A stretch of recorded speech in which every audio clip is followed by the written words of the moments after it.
Break के बाद स्वागत है आपका। आप देख रहे हैं कहानी कुर्सी की। बिहार में जातीय जनगणना के आंकड़े सार्वजनिक हो चुके हैं और इसके बाद सवाल ये उठाए जा रहे हैं कि अब यहां से सियासत की धुरी कितनी बदलती है, सियासत का तरीका कितना बदलता है। जब ये सामने आ गया है कि किस जाति में कितने लोग हैं, जब ये सामने आ गया है कि ओबीसी वर्ग कितना है, जब ये सामने आ गया है कि यादव कितने हैं, कुर्मी कितने हैं, तो क्या सिर्फ बिहार तक ही ये राजनीति सीमित रहेगी या बिहार से निकलकर 2024 के चुनावों पर भी ये जो आंकड़े हैं वो असर डालेंगे? क्या बदलेगा, इस पर तो चर्चा लगातार जारी है। लेकिन आइए आपको बताते हैं कि बिहार का जातीय गणित अब क्या कहता है। जो ताजे आंकड़े सामने आए हैं उसके मुताबिक बिहार का जो जातीय गणित है वो क्या बता रहा है। अनारक्षित जो है वो है 15.52%, पिछड़ा वर्ग 27.12%, अत्यंत पिछड़ा वर्ग है 36.01%, अनुसूचित जाति है 19.65% और अनुसूचित जनजाति है 1.68%। तो ये ताजा आंकड़े आप समझिए कि कोशिशें कई बार की गई और ये जातीय जो जनगणना के आंकड़े हैं सार्वजनिक हो नहीं पाए, लेकिन बिहार सरकार ने इसे सार्वजनिक भी कर दिया है और इसके सार्वजनिक होने के बाद सियासत कैसे बदल रही है इस पर भी चर्चा होगी। लेकिन फिलहाल आपको आंकड़े बता रहे हैं, ताजा आंकड़े क्या निकलकर सामने आए हैं। पिछड़ा वर्ग 27.12, अत्यंत पिछड़ा 36.01, अनुसूचित जाति 19.65% है। इसके साथ ही साथ अनुसूचित जनजाति 1.68% है। ऐसे में जो सवर्ण है यानी जो जनरल वर्ग है उसमें कितना है वो मैं आपको बता दूं। ब्राह्मण जो हैं वो 3.65% है, राजपूत 3.45% है, भूमिहार 2.86% हैं। यानी सवर्ण में जो जातियां आती हैं अगर उन्हें अलग अलग बांटकर उनकी जनगणना की गई है तो ब्राह्मणों की आबादी है 3.65%, राजपूत की आबादी है 3.45% और भूमिहार की जो आबादी है वो है 2.86%। ये सवर्णों की बात हुई। इसके बाद अब आइए ओबीसी की हम बात कर लेते हैं, जिसकी सबसे ज्यादा चर्चा इन दिनों सियासत में की जा रही है। इन जातियों की सबसे ज्यादा चर्चा इन दिनों सियासत में की जा रही है। तो यादव वोटर्स की बात करें या यादव जनगणना की बात करें, आंकड़ों की बात करें तो 14.26% है इनकी कुल आबादी। तेली की बात करें तो 2.81% है। मोची रविदास 5.25, धानुक 2.1%, मल्लाह 2.6%, मुसहर की बात करेंगे तो 3.8% इनकी आबादी है। ताजा आंकड़े ये बता रहे हैं और ताजा आंकड़ों के मुताबिक यादव 14.26% है, यानी सबसे ज्यादा अगर आबादी की आप बात करेंगे तो वो यादव ही हैं। और इसी आंकड़े से ये अंदाजा लगाया जा रहा है कि ना सिर्फ बिहार की राजनीति बल्कि पूरे देश की जो राजनीति है वो फिलहाल इस जातीय समीकरण पर ही घूमती हुई नजर आएगी, क्योंकि विपक्ष तो पहले से ही जातियों की बात कर रहा है, कांग्रेस भी जातियों की बात कर रही है। ऐसे में कितना कुछ बदलाव होगा इसी पर सभी की निगाहें बनी हुई हैं। मैं हर्षवर्धन जी आपसे समझना चाह रही हूं, ओबीसी वर्ग की जो बात कही जा रही है, क्योंकि ओबीसी का मुद्दा बहुत हीट मोमेंट पर है इस वक्त, ओबीसी की चर्चा हर कोई कर रहा है। ये जो आंकड़े बिहार से निकलकर सामने आए हैं, क्या इसकी गूंज पूरे देश भर में सुनाई देगी? देखिए प्राची, मुझे लगता है कि ओबीसी की राजनीति अगर हम इस देश में देखें तो बहुत शुरुआती वर्षों में ही, यानी स्वतंत्रता के तुरंत बाद से ही ओबीसी राजनीति होनी चाहिए, ये एक बात होने लगी थी।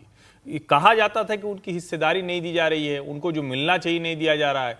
ये भी दबाव बना कि भाई आपने संविधान में तो अनुसूचित जाति और जनजाति को आरक्षण दे दिया, ये जो बड़ा वर्ग है इसमें एक हिस्सा है। लेकिन मुश्किल क्या हुई ये समझना पड़ेगा और ये बहुत जरूरी है अगर ओबीसी पॉलिटिक्स के इस वक्त के द्वंद्व को समझना हो। दरअसल जो ऊपर की जातियां हैं, यानी जिनको हम कहें कि वो कहने को तो ओबीसी में है लेकिन दरअसल वो सवर्णों के साथ खड़ी होती है, सामाजिक पैमाने पर, आर्थिक पैमाने पर, पशुपालन और कृषि के पैमाने पर, सरकारी नौकरियों के पैमाने पर, वो जातियां जो यादव जाति है, कुर्मी जाति है और उसके अलावा की जो जितनी जातियां, अब ये पूरी राजनीति जो मंडल के दौर के तुरंत बाद जिस तरफ शिफ्ट कर गई, जिसको हम कहते हैं कि उनके नेता बड़े हो गए, लेकिन जो दूसरी जातियां थी उनको उन्होंने हिस्सेदारी नहीं दी। बिहार और उत्तर प्रदेश बहुत बड़ा बदलाव दिखा, सीधे सीधे दिखा कि ओबीसी राजनीति ने इस देश को नेतृत्व भर नहीं दिया है, सामाजिक तरीका बदल दिया, लोगों के रहन सहन का तरीका बदल दिया, व्यवहार बदल दिया, सामान्य बातचीत बदल गई। अब उसके बाद अगला चरण यह है कि क्या उसके नीचे की जो जातियां हैं उनको वो हिस्सा मिलने वाला है कि नहीं। अब अगर इसमें देखें तो अगर संख्या के लिहाज से देखेंगे तो यहां यादव बहुत ज्यादा है, लेकिन जो दूसरी ओबीसी में ओबीसी और उसके अलावा जो अत्यंत पिछड़ा यानी पिछड़ा और अत्यंत पिछड़ा, उसको जब बाइफरकेट करके देखेंगे तो समझ में आएगा क्या उनको कोई हिस्सेदारी मिल रही है, उनका प्रतिनिधित्व है क्या, उनको नौकरियों में हिस्सा मिला क्या। मुझे लगता है कि बिहार जितना जागरूक राज्य है, बिहार में जिस तरह से जातियों के नाम पर छोटी छोटी पार्टियां बन गई हैं, वो राजनीति और कठिन होने जा रही है। ओबीसी की पॉलिटिक्स होगी, लेकिन सब पॉलिटिक्स होगी, ओबीसी की जो सब पॉलिटिक्स होगी वो ज्यादा डोमिनेट करेगी। ओबीसी की चर्चा होते ही विजय जी, एक शब्द जो अपने आप जुड़ जाता है, जो राजनीतिक दलों की जबान पर हमेशा रहता है, वो आरक्षण का मुद्दा है। अब जब ये नए आंकड़े सामने आए हैं, तो क्या ये जो आरक्षण की आग है एक बार फिर से देखने को मिल सकती है? क्या एक बार फिर से इसे सबसे बड़ा मुद्दा बनाने की कोशिश की जाएगी? वो जातियां जिनकी संख्या बढ़ी है, जाहिर सी बात है अपना प्रतिशत बढ़ाने की बात करेंगी, और जिनकी कम हुई है वो अपने आरक्षण को छीनने नहीं देंगी। तो ये द्वंद्व देखने को मिलेगा। आरक्षण, ओबीसी आरक्षण को आप कॉन्स्टिट्यूएंट असेंबली से देखिए। कॉन्स्टिट्यूएंट असेंबली जब हुई संविधान सभा, तो उस समय जब आरक्षण की बात हो रही थी, जिसमें एससी एसटी को आरक्षण दिया गया, तब डॉक्टर अंबेडकर जो इस पूरे आरक्षण को देख रहे थे खासतौर से, तब उन्होंने इस बात को खारिज किया और उन्होंने कहा कि ओबीसी जो है वो ऑप्रेस्ड क्लास नहीं है। वो जैसे त्रिपाठी जी ने जिक्र किया कि वो बराबर की है, सवर्णों की जो हिस्सेदारी है उसमें से बड़ी जातियां, खासतौर से यादव, कुर्मी और जो जातियां हैं वो उसकी है, तो उनको आरक्षण नहीं दिया गया। अब लेकिन उसके बाद जब से वीपी सिंह सरकार के वक्त में मंडल आरक्षण दिया गया और उस पर सारा काम हुआ, तो आरक्षण की एक नई राजनीति और नई क्लास तैयार हुई जो सोशलिस्ट में से निकल कर आई है। सोशलिस्ट जो पॉलिटिकल ग्रुप था हमारा, उसका ही एक हिस्सा ओबीसी है, यदि उसे हम पॉलिटिकल क्लास के तौर पर देखें तो। अब ये जो जातिगत सर्वे आया है, ये झगड़ा मुझे नहीं लगता कि ओबीसी वर्सेस अपर कास्ट है, ये सवर्ण है। ये ओबीसी के अंदर ओबीसी वर्सेस एमबीसी हो सकता है, या ओबीसी की जो सब कास्ट हैं जिनको हिस्सेदारी नहीं मिली है, वो जातियां, वो छोटी, और उन्हीं की नई नई पॉलिटिकल लीडरशिप भी खड़ी होगी। जैसे आप देख रहे हैं कि ओम प्रकाश राजभर हैं, अनुप्रिया पटेल हैं, संजय निषाद हैं, जीतन राम मांझी, बहुत सारे लोग हैं। ये जो सब कास्ट की लीडरशिप है वो खड़ी होगी और वो कहेगी कि पहला हिस्सा तो या तो ओबीसी का आरक्षण बढ़ाया जाए, और ओबीसी का आरक्षण नहीं बढ़ाया जा रहा तो ओबीसी का जो आरक्षण है उसमें उनकी हिस्सेदारी बढ़ाई जाए।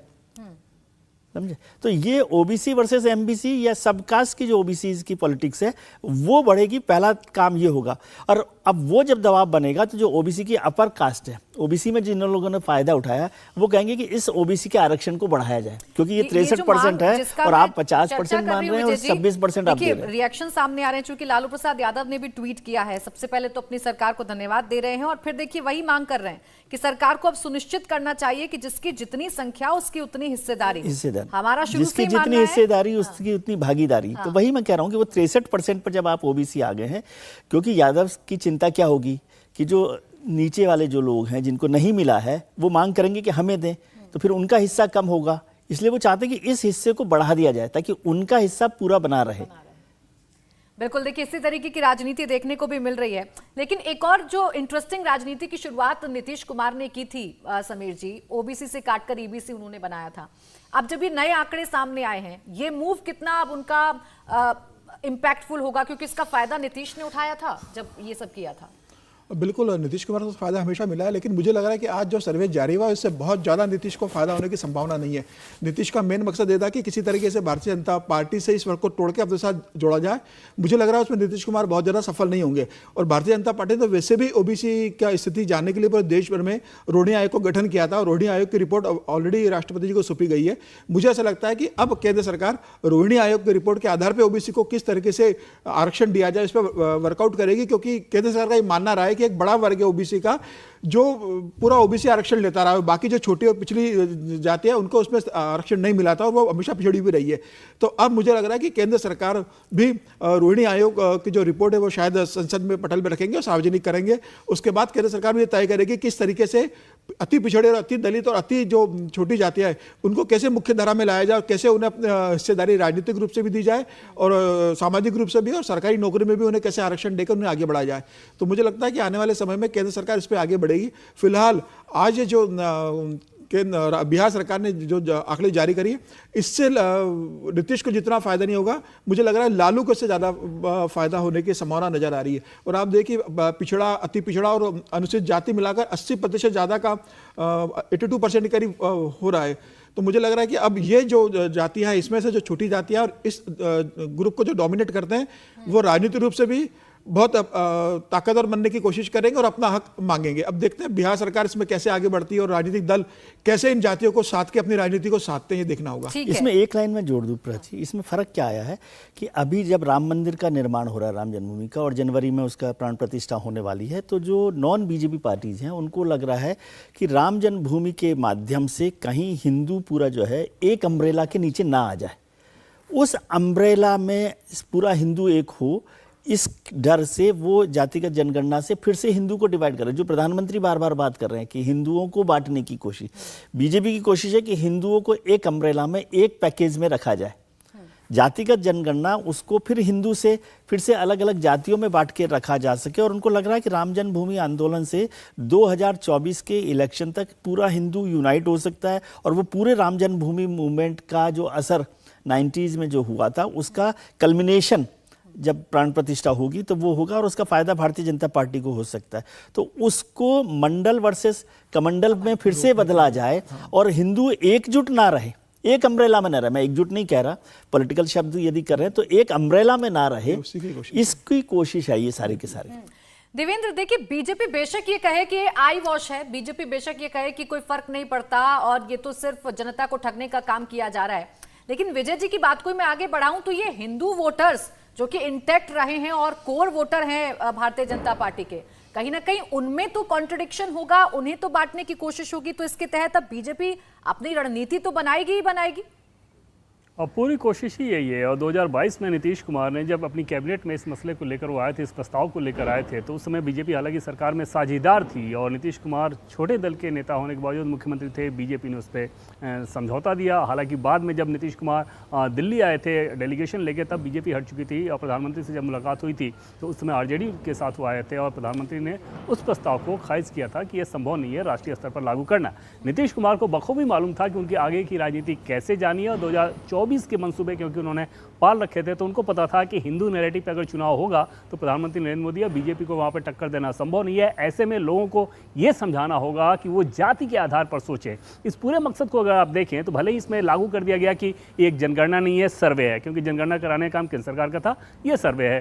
केंद्र सरकार ने जो एफिडेविट दिया था पहले सुप्रीम कोर्ट में, उसमें एफिडेविट को एक ही दिन में 2 बार बदला गया था। उसके पीछे बड़ी वजह ये थी कि बिहार बीजेपी ये दिखना नहीं चाहती थी, इस नैरेटिव में फंसना नहीं चाहती थी कि वो जातिगत सर्वे के काम को रोक रही है और इसमें वो अड़ंगा डाल रही है। और ये बीजेपी की मजबूरी इस लिहाज से थी कि वहाँ पर फिर जेडीयू आरजेडी के पास बेहतरीन मौका था ये दिखाने के लिए कि ये पिछड़ों के हमदर्दी नहीं है, हिमायती नहीं है, और इसलिए इस सर्वे के काम को रोक रहे हैं। और कुल मिलाकर बीजेपी की अब पूरी कोशिश यही रहेगी कि जातिगत सोच को या जातिगत नैरेटिव को ज़्यादा ताकत ना मिल पाए और इस पर जितना ज़्यादा हैमर कर सके वो करते रह जाए। और इस पूरी कोशिश को देखें तो नीतीश कुमार ने जो इसे आर्थिक जामा पहनाया कि आप अंदाज़ा लगाएं प्राची कि अगर आप मुझसे कोई पूछने आए कि आपके पास कितनी संपत्ति है, जो कि इस सर्वे में एक सवाल था, ये बताना मेरी मजबूरी नहीं है कि मेरे पास कितनी संपत्ति है और मैं वो सही आंकड़ा नहीं दूंगा, मेरे पास स्कूटर है या कंप्यूटर है या कार है नहीं है, ये जानकारी देना मेरी मजबूरी नहीं है। और ऐसे में इस सर्वे का जो आर्थिकगत पहलू है वो अपने आप में बहुत ज़्यादा सतही और क्षीण हो जाता है,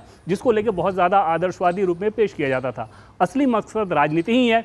कुल मिलाकर कोशिश ये होगी नीतीश कुमार और आरजेडी के द्वारा कि एक तो अलग राज्यों में भी ये मांग उठे, बीजेपी के ऊपर दबाव बनाया जाए और उससे ज़्यादा दबाव इस बात को जनता के ऊपर बनाया जाए कि वो अपनी जाति के आधार पर सोचें, ना कि अपने धर्म के आधार पर। प्राची, नीतीश, बिहार की राजनीति जातियों के इर्द गिर्द घूमती हुई नजर आती है और जब से जातिगत जनगणना सामने आई या जातिगत जो सर्वे है वो सामने आया, तब से सारे के सारे नेता, चाहे नीतीश कुमार हो, लालू प्रसाद यादव हो, तेजस्वी यादव हो, वो खुशी भी जता रहे हैं, गदगद भी हो रहे हैं और साथ ही साथ अपना वो जो नैरेटिव गढ़ने की एक बात है कि अब पूरे देश में जातीय जनगणना होनी चाहिए, 2024 में सरकार बनेगी इंडिया गठबंधन की और हम ये संभव करके दिखाएंगे।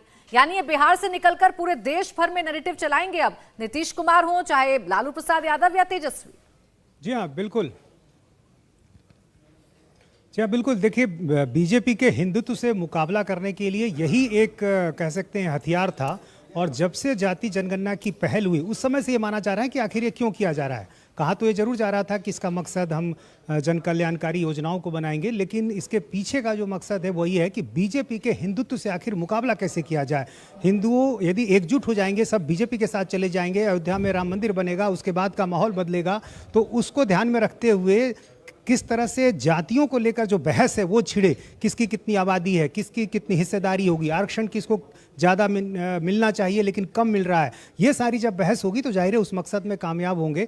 तो निश्चित रूप से वो जो मकसद है वो अब आने वाले दिनों में दिखाई देगा, जब इसको लेकर राजनीति शुरू होगी, जब इसको लेकर मांग की जाएगी कि भाई हमें देखिए हमारी आबादी इतनी है, हमें आरक्षण इस अनुपात में है नहीं। तो ये सब आने वाले दिनों में देखने को मिलेगा। और आज भी जो आंकड़े आए हैं उसमें जो साफ तौर पर चीजें नजर आ रही हैं वो इसी ओर इशारा करती। बिल्कुल, देखिए इसी ओर इशारा करती है और अब ये राजनीति को नेक्स्ट लेवल पर ले जाने की कोशिश की जाएगी। 2024 में इसे बड़ा मुद्दा बनाने की कोशिश की जाएगी। इंडिया टीवी हर वक्त हर जगह डाउनलोड करने के लिए सर्च करें India TV news Google play store या ऐप स्टोर पर।